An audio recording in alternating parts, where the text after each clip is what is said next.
Welcome to our YouTube channel. Remember to like this video, subscribe to our YouTube channel, and share this video with everyone you know. Good morning, Mr. Jones. How are you today?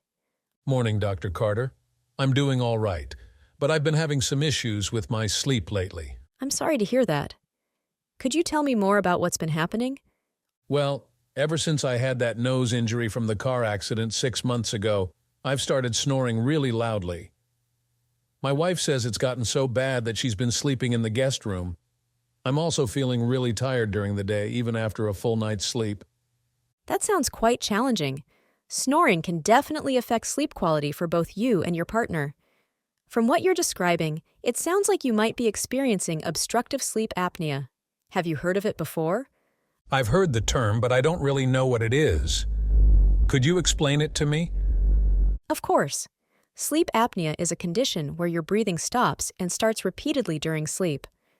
The most common type, obstructive sleep apnea, happens when the muscles in the back of your throat relax too much to allow normal breathing. When this happens, your airway narrows or closes as you breathe in, and you can't get enough air, which can lower the oxygen level in your blood. Your brain senses this inability to breathe and briefly rouses you from sleep so that you can reopen your airway. This awakening is usually so brief that you don't remember it.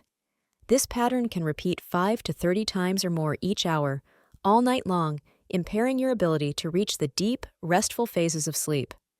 Wow, I had no idea it could be that serious. What can be done about it? One of the most effective treatments for obstructive sleep apnea is the use of a CPAP, or continuous positive airway pressure machine. This device keeps your airway open by providing a steady stream of air through a mask that you wear while you sleep. How does that work exactly? The CPAP machine includes a mask that fits over your nose, or sometimes both your nose and mouth. The machine provides a continuous stream of air pressure that keeps your airway open, preventing pauses in your breathing. It might feel a bit strange at first, but many patients get used to it and find it really helps with their symptoms. Would you like to see how it works? Yes, please. I'd like to understand it better. So, this is the CPAP machine. This part here is the mask, which you would wear over your nose and mouth like this. The machine pushes air through this hose and into the mask, which keeps your airway open while you sleep. The goal is to prevent the airway from collapsing, so you don't stop breathing during the night. I see. It does seem a bit bulky. Is it uncomfortable? It can take some getting used to, but most people adapt quite well. There are different types of masks available, so we can find one that is most comfortable for you. Some people find nasal pillows, which fit directly into the nostrils, to be less intrusive. All right, I think I could give it a try. Great. We'll arrange for you to have a sleep study, which will confirm the diagnosis and help us determine the best settings for your CPAP machine. In the meantime, there are a few lifestyle changes that might help as well. Do you drink alcohol? Occasionally, yes. Maybe a couple of drinks in the evening. Alcohol can relax the muscles in your throat, which can make sleep apnea worse. I would recommend limiting your alcohol intake, especially in the hours before bedtime. Okay, I can do that. Anything else I should be aware of?